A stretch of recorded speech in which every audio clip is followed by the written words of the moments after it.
Cordless tools are absolutely amazing if you pick the right one, but there's some truths here that a lot of brands don't really want you to know about or think about, like batteries that cost more than most tools, specs that don't really matter at all, fast chargers might not be that great for your battery, and why they really won't work that well in the cold.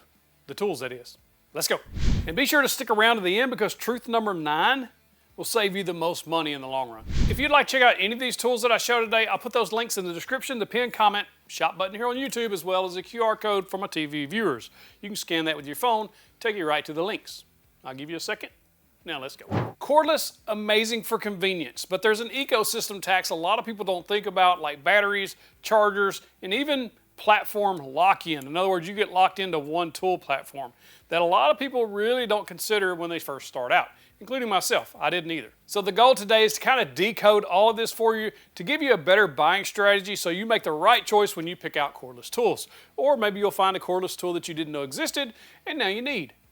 Let's check it out. The first truth about cordless tools has to go with the batteries because that's what makes them cordless. There's various sizes out there. It doesn't really matter what brand it is. You're going to look on the side and you're going to be able to see, or at least figure out, how many amp hours is in this battery. So this is 5 amp hours. RIDGID has 6 amp hours all the way up to 12. This big old beast is a 12 amp hour battery. What does that even mean? So why does it matter which size battery you pick up? Well, it depends on what task you're going to be doing.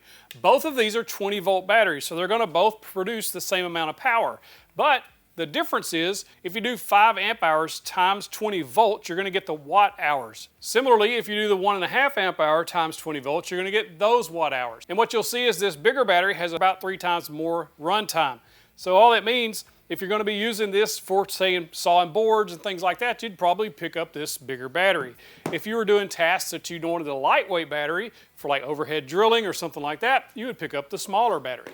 Overall, same voltage, same power, just different capacity. The general idea is the bigger the number, the longer the battery is going to last on a specific task. The smaller the battery, you're going to drain it faster. So you would choose different tools for different applications. So like work lights, things like that, you can get away with the smaller batteries. If you're doing a whole bunch of drilling, a whole bunch of sawing, you'd want a bigger battery so you don't have to swap them out as much. Truth number 2 is battery type matters inside your platform. For instance, if you're using RYOBI batteries, the best battery, your best performance is going to be the Edge batteries. The technology in there is much more advanced than the original batteries or even the high output batteries because it's delivering the power more efficiently, so your batteries are going to last longer, you're going to get longer run times, and you're also going to get more power out of your tools with the same battery because of that technology. Same thing with, say, the Milwaukee Forge batteries. Very similar technology, and then of course DeWALT's Power Packs and Power Stack batteries, but the Power Packs are the newest ones delivering that tabless technology is what they call it,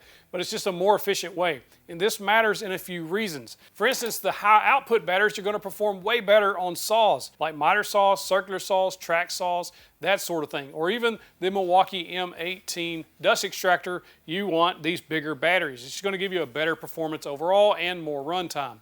But if you're just using work lights and drills for small tasks, stuff like that, then the older, less advanced batteries will work just fine. Truth number 3 is fast chargers may not be that great. While they are very convenient, you get your battery charged up super fast, they may not be the best thing for the life of your battery because of a few things.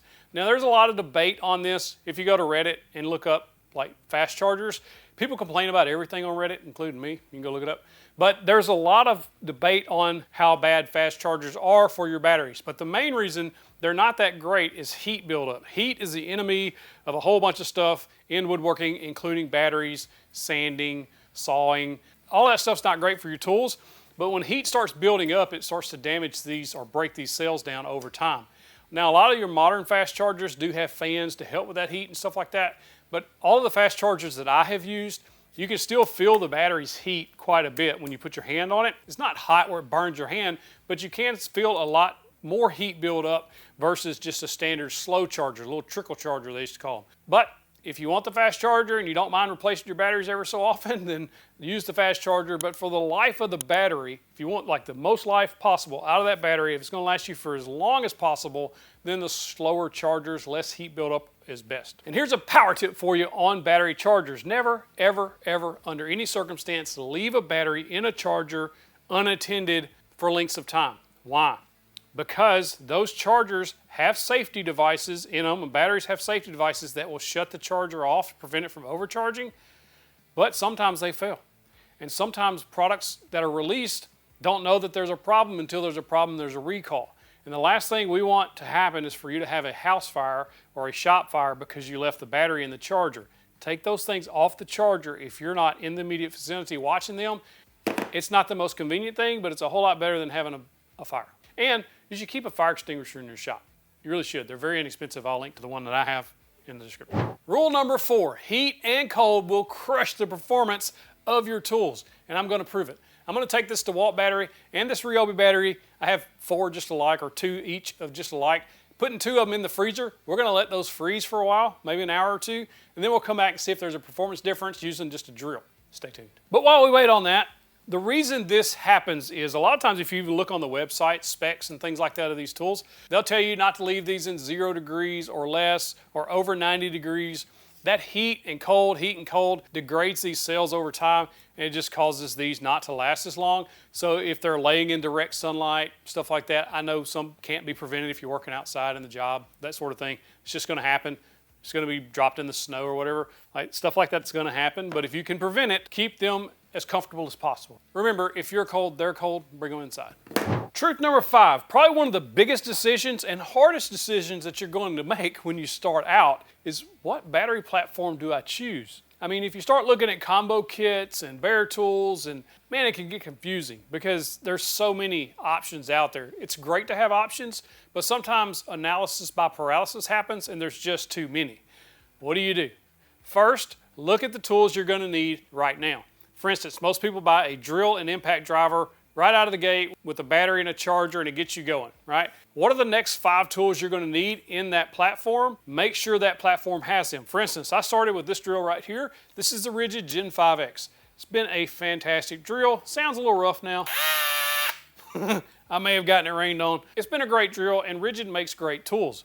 But there are other platforms that make other tools that they don't. For instance, the Milwaukee track saw. I know RIDGID has a track saw, but when I bought into them, they did not. So if I was looking to buy tools today, where would I start? I would either look at RYOBI or Milwaukee or DeWALT. Maybe Makita, but Makita doesn't have a whole bunch of cordless tools. If I wanted the Milwaukee track saw, I would just start with the M18 line and work my way up to that track saw once I was able to purchase it or when I needed it. I also have a working theory that not very many people are buying flex tools. If I'm wrong, comment flex and let me know you do have flex tools and what you think about it. Another thing to consider when you're choosing your battery platform is where you're buying them.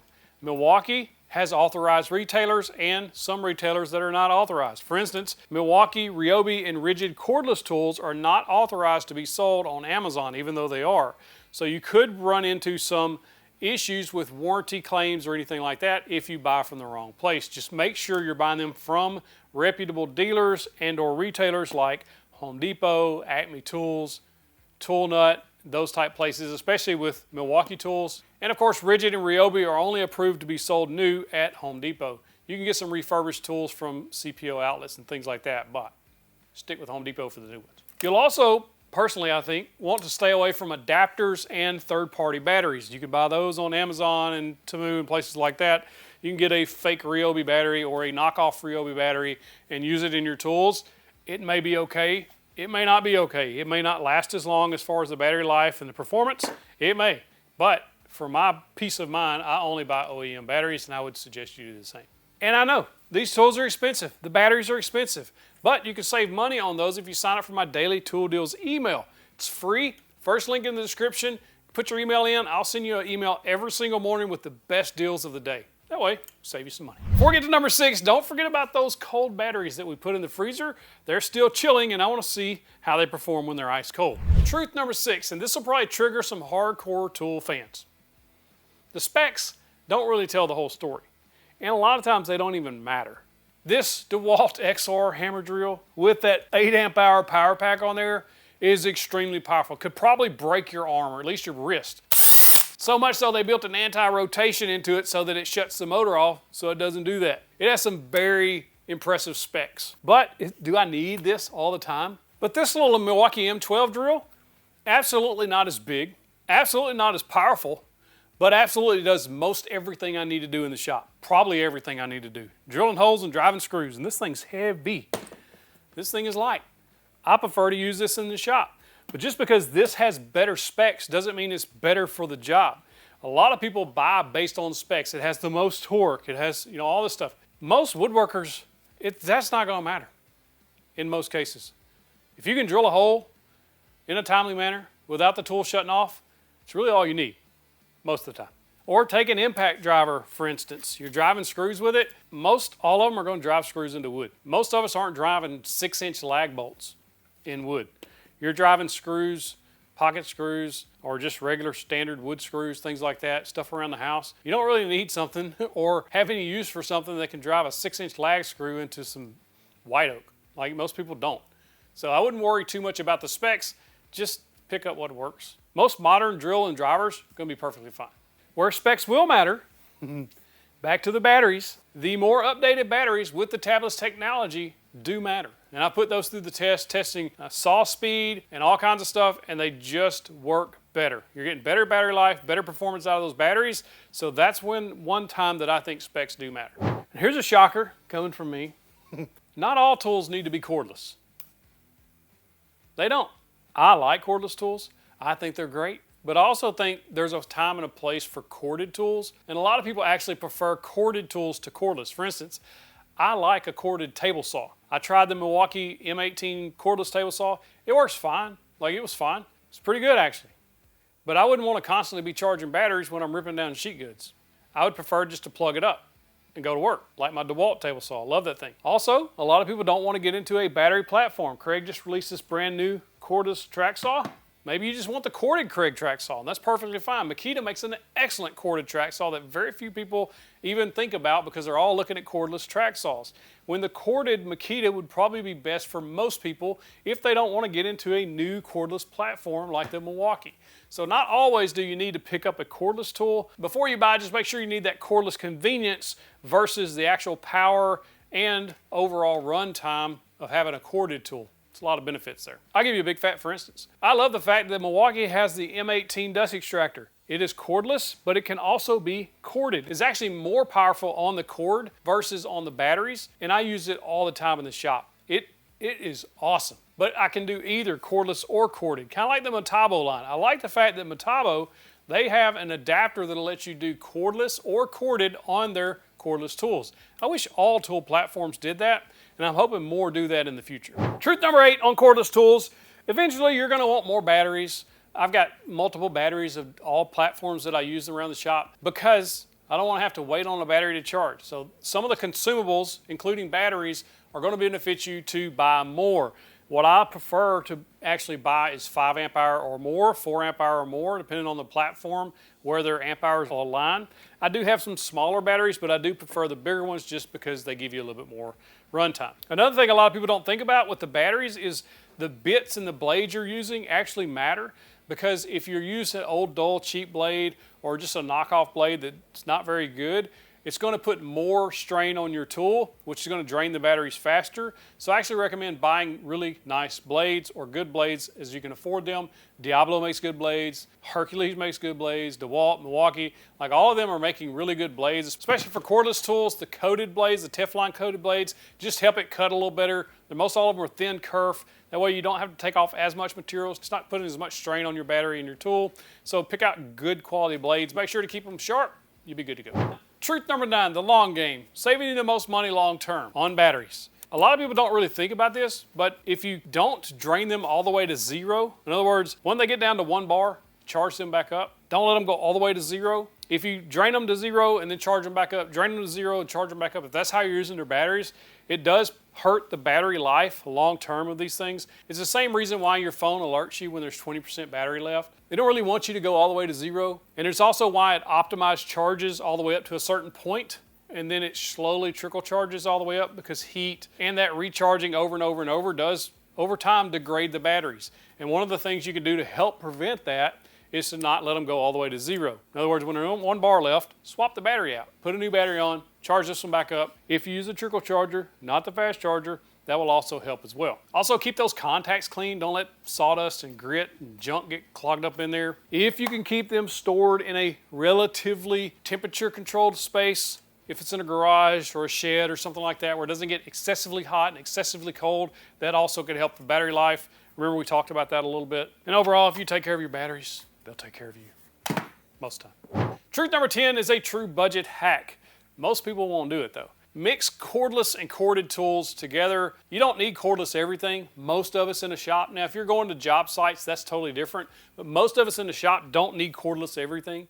A lot of times you can get away with having a cordless drill and driver because they are very, very convenient with not having a cord on there. Most people's table saw doesn't need to be cordless. Their miter saw doesn't need to be cordless. A lot of us' track saw doesn't need to be cordless, although I prefer that. If you prefer it, that's fine. There's a lot of tools you can mix in like miter saws and table saws that will actually cost less in a corded version versus some of the cordless versions depending on what platform you're in. So you can save a little bit of money there and not have to worry about charging batteries to make a bunch of cuts. Here's a smart buy plan for those who are starting out. You don't know what battery platform to go through. I'll give you some suggestions based on my experience with these tools.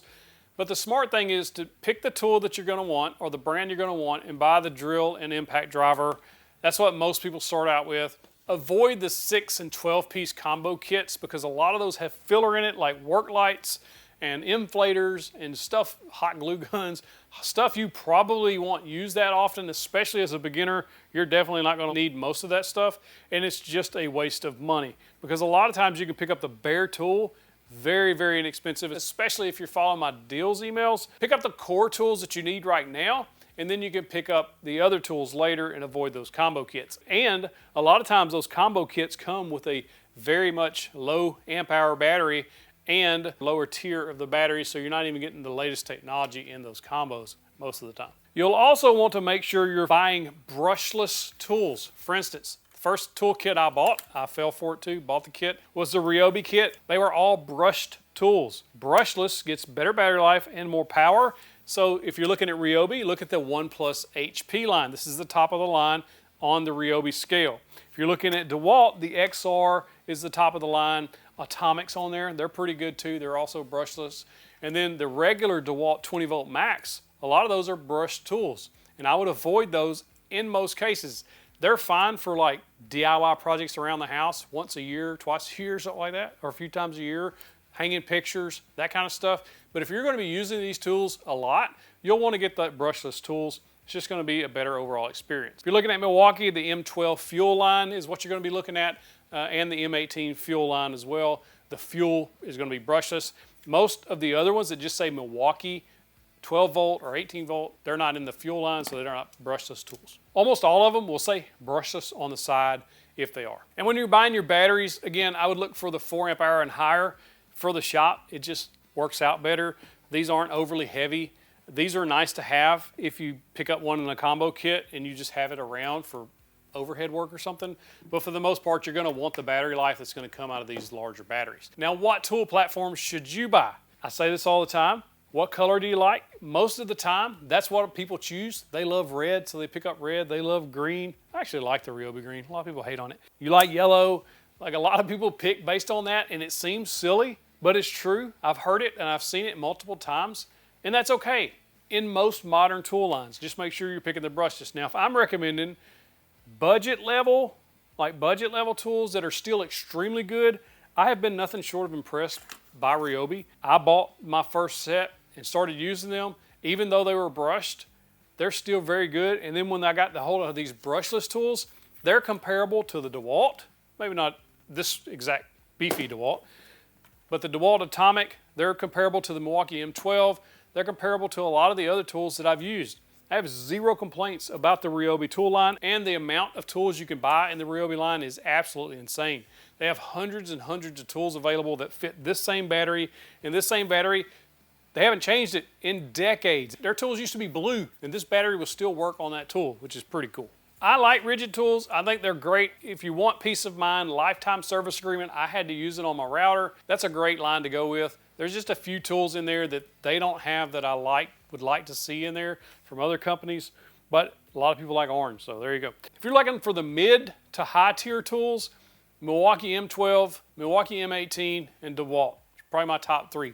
I love the Makita 40 volt. They have an amazing track saw. That thing's super powerful, but they just not a whole bunch of choices in that 40 volt line. Their lines are kind of mixed up too in the 18 volt and the 40 volt, kind of like the Milwaukee M12 and M18. If you just want like really good tools to use around the shop, it is very, very hard to beat the Milwaukee M12 fuel line. This drill, very light, very powerful, does everything you need to do, impact. And then they also have been adding more and more woodworking tools over the last couple of years, like the little orbital detail sander with the home plate shaped head that gets right up into corners and things like that. And last year they unleashed 2 6-inch sanders that are some of the smoothest sanders on the market. Battery life is just not as good on the M12 as it is on these 18 and 20 volt batteries. There's just not enough capacity in the water tank to keep you going as long as these other ones. But inside a shop setting, I don't think that matters as much. And if there's one cordless tool brand that I would recommend if you're starting out, like what tool brand should I get? I just want to be one and done. I personally think the Milwaukee M18 is very, very hard to beat. Why? They have a ton of tools inside that line. They're very powerful. They do anything you're going to want to do in the shop. If you need the cordless table saw and miter saw and all that, they have that. Plus they have the track saw. They have sanders. They have drills, saws, anything you're going to want. For woodworking, the M18 line has it. It's kind of a one and done operation, and all of those tools are very good, or at least 99% of those tools are very good. Any tool platform you look at, there's always going to be some oddball tool that you don't really like or don't want, but for the most part, the Milwaukee M18 shines brighter than most, in my opinion. Come at me though. Before we test those ice cold batteries to see if there's going to be a performance issue, there's a few specialty tools that you might want to know about in woodworking, specifically for cordless tools. First and foremost, Craig just released this brand new pocket hole machine. It is game changing. To have a machine like this, cordless, that you can do pocket holes flawlessly with, this is going to be one of those tools of the year, maybe tool of the decade. It's literally going to change how a lot of people do pocket hole joinery. It's absolutely genius what they've done with this. So there is some outliers there that you might not want to stick in the same battery platform. That's what I was getting at. There's other tools I want to show you, but just because you bought into the RIDGID platform doesn't mean you might not want to pick up something like this Craig. Or maybe it's the Milwaukee track saw that draws your eye and you don't really want all those other tools. I'm going to go ahead and give you permission and let you know it's okay just to buy one cordless tool from another platform because they have the one that you want. For instance, this, in my opinion, DeWALT, is the best cordless plunge router on the market. I love this thing. I think they did a great job. Has anti-rotation on it to get a kickback or something. It's not going to cause you injuries. Variable speed, one of the smoothest plunge bases you're going to find, and it's extremely powerful. And the dust collection on here, second to none. But if you're looking for the smoothest, least vibration sanders on the market, a bunch of them got released this year. Milwaukee M12 sanders, butter smooth. Not quite as much battery life, but they are very, very smooth. Festool did something genius. They put a headlight on a sander. This thing is crazy nice because you'll be able to see exactly where all your imperfections are as you're sanding. It's only available on the cordless Festool line. And then of course Makita did something. They offloaded the weight of the battery, put a cord on their cordless sander. It's really nice, and it's a very, very good sander. So there's a lot of options out there that you don't want to just get pigeonholed into one battery platform as you move forward. It's okay if you want to dabble into the other ones if they have tools that you want. Those cold batteries ought to be ready for testing. Let's do it. You can see with the thermal imager, the colder they are, the darker they are, and these are absolutely ice cold.